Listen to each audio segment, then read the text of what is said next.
Hello everyone, welcome to Ayurveda world. अगर आपने हमारा चैनल सब्सक्राइब नहीं किया है तो सब्सक्राइब करें। आप हमारे टेलीग्राम और व्हाट्सएप के ग्रुप को ज्वाइन कर सकते हैं, जिसका लिंक डिस्क्रिप्शन में दिया हुआ है। आज का हमारा टॉपिक है निदान पंचक। निदान पंचक क्या होता है? जिसके द्वारा हमें व्याधि का ज्ञान प्राप्त हो, उसे हम कहते हैं निदान पंचक। इसीलिए हम इसको 5 व्याधि ज्ञानों उपाय भी कहते हैं, क्योंकि आपको इसके नाम से पता चल रहा होगा निदान पंचक के अंदर 5 चीजें आती है। वे कौन कौन सी है? निदान, पूर्व रूप, रूप, उपशय और संप्राप्ति। क्या है? निदान, पूर्व रूप, उपशय और संप्राप्ति।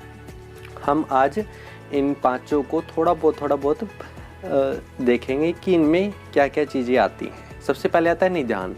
व्याधि को उत्पन्न करने वाले कारण को हम निदान कहते हैं। जिन जिन कारणों से हमें व्याधि उत्पत्ति होती है उसे हम निदान कहते हैं। इसके पर्याय हैं जो बहुत इम्पोर्टेंट है, जैसे आयतन, निमित्त, प्रत्यय, समुत्थान। जो प्रत्यय और समुत्थान है ये बहुत इम्पोर्टेंट पर्याय है। आपको पता नहीं चलेगा कि ये निदान के पर्याय है। ठीक है। प्रकार आचार्य माधवकर ने इसके 14 प्रकार बताए हैं।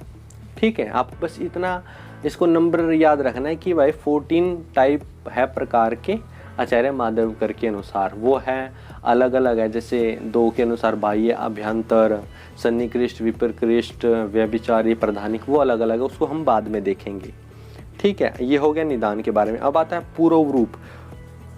पूर्व रूप यानी प्राग उत्पत्ति लक्षणम व्याधे, यानी व्याधि की उत्पत्ति होने से पहले जो लक्षण हमें रोगी में दिखाई देते हैं उसे हम कहते हैं पूर्व रूप।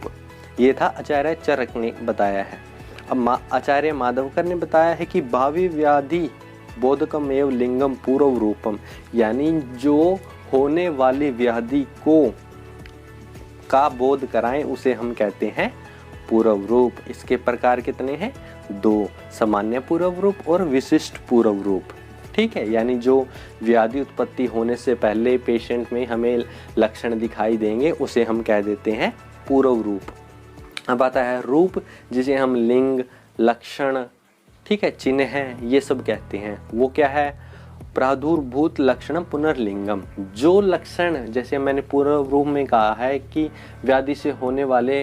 व्याधि से पहले होने वाले लक्षण पूर्व रूप। रूप क्या होंगे? जब वे लक्षण अव्यक्त से व्यक्त अवस्था में आ जाएंगे उसे हम बोलेंगे रूप। और जब उत्पन्न व्याधि को बोध कराएं उसको क्या बोलेंगे हम? रूप, लिंग। ठीक है। ये सब इसे हम बोलेंगे रूप। और इसके पर्याय कौन से हैं? संस्थान, व्यंजन। समुत्थान तो था निदान का पर्याय और संस्थान है रूप का पर्याय। तो संस्थान, व्यंजन, लक्षण, चिन्ह है, आकृति, ये सब इसके पर्याय हैं। ठीक है। और भी पर्याय हैं, मूल, योनि, वो तो आप देख के भी लगा सकते हो कि मूल, योनि इसके पर्याय नहीं, वो निदान के पर्याय थे। मैंने यहाँ पे वो थोड़े बहुत ही लिखे हैं जो इम्पोर्टेंट है। ठीक है। अब आता है उपशय। उपशय और अनुपशय। क्या होता है उपशय और अनुपशय? जिस औषध, अन्न और आहार के प्रयोग से रोगी को सुख पहुँचे, यानी जो उसके लिए हितकर हो, पेशेंट के लिए औषध हो या अन्न हो या विहार हो, उसे हम कह देंगे उपशय। और इसके विपरीत बोलेंगे अनुपशय, जिससे पेशेंट को मतलब कि हानि हो या दुख पहुँचे, ठीक है, और व्याधि उग्र रूप धारण कर ले, उसे हम कह देंगे अनुपशय। ठीक है। और ये हम उपशय अनुपशय का प्रयोग किस लिए करते हैं? गूढ़ लिंग व्याधि उपशय अनुपशयाभ्याम परीक्षेत, यानी गूढ़ लिंग व्याधि को जानने के लिए हम उपशय अनुपशय का प्रयोग करते हैं। फॉर एग्जाम्पल, जैसे आमवात और वातरक्त, इन दोनों में हमें डिफरेंस नहीं पता चल रहा किसी भी कारण। ठीक है। तो हम क्या करेंगे? रोगी को स्नेहन करवाएंगे। अगर स्नेहन में उसके लक्षण उग्र रूप धारण कर लेते हैं तो वो क्या है? आमवात। यानी स्नेहन से आमवात में क्या होता है? अनुपशय। ठीक है। और वातरक्त में रोगी के लक्षण होते हैं जो वो समन हो जाते हैं, तो स्नेहन काम क्या करता है वातरक्त में? उपशय का। ठीक है। उपशय अनुपशय, ऐसे हम गूढ़ लिंग व्याधि को जानने के लिए इसका प्रयोग करेंगे। प्रकार कितने हैं? आचार्य चक्रपाणि ने इसके 18 प्रकार बताए हैं। ठीक है, वो कौन कौन से हैं वो हम बाद में देखेंगे। पहले आपको ये पता होना चाहिए कि 18 प्रकार है। इन आज के टॉपिक में आपको बस निदान पंचांग से रिलेटेड मस्ट टू नो चीज़ें बता रहा हूँ, यानी ये आपको पता होनी चाहिए। ये पता होंगी तो आगे हम बढ़ेंगे। ठीक है, अब आती है संप्राप्ति। ठीक है, संप्राप्ति क्या होता है? व्याधि के अभ्यंतर दोष दुष्य विकृति कर्म को संप्राप्ति कहते हैं। आपको पता होगा जब हमारी शरीर में व्याधि उत्पत्ति होती है तो क्या होता है? सबसे पहले दोष दूषित होते हैं, मतलब प्रकोपित होंगे। ठीक है, वो जाके धातुएं जिन्हें हम दुष्य कहते हैं उनको प्रकोपित करेंगे। फिर वे दोष दूषय समूर्छना ऐसे होके स्थान संश्रय अवस्था में पहुंच जाएगी। स्थान संश्रय से व्यक्तावस्था में आके व्याधि उत्पत्ति कर देगी, यानी एक पूरा कर्म है। इसी कर्म को हम कह देते हैं संप्राप्ति। ठीक है, व्याधि के अभ्यंतर दोष दूषय विकृति कर्म को संप्राप्ति कहते हैं। पर्याय है आचार्य चरक ने बताए हैं, ये इंपॉर्टेंट है। जाति और आगति, ये बहुत इंपॉर्टेंट पर्याय हैं। जाति और आगति संप्राप्ति के पर्याय हैं। भेद कौन कौन से हैं? आचार्य चरक ने संप्राप्ति के 6 भेद बताए हैं। इसको 2-2 के ग्रुप में याद रखेंगे। संख्या, प्राधान्य, विधि, विकल्प, बल, काल। ठीक है, संख्या, प्राधान्य, विधि, विकल्प, बल, काल।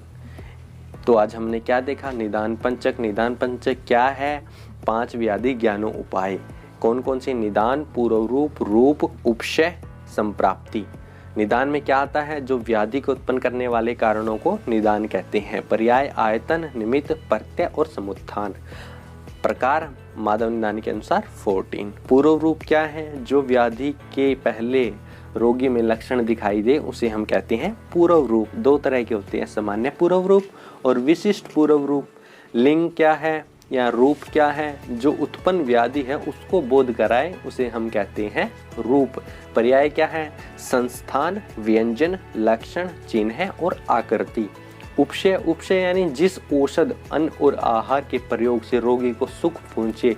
अनुपशय और इसके विपरीत अगर व्याधि उग्र रूप धारण कर ले उसे कहते हैं अनुपशय। प्रकार कितने हैं?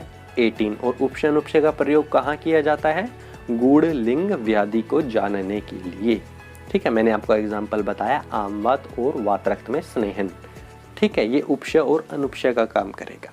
अब आता है संप्राप्ति। संप्राप्ति में क्या है? व्याधि के अभ्यंतर दोष दुष्य विकृति कर्म, यानी कर्म होता है पहले दोष, फिर दुष्य को दूषित कर देंगे दोष, फिर स्थान संश्रय, फिर व्यक्तावस्था में आके व्याधि उत्पत्ति हो जाएगी।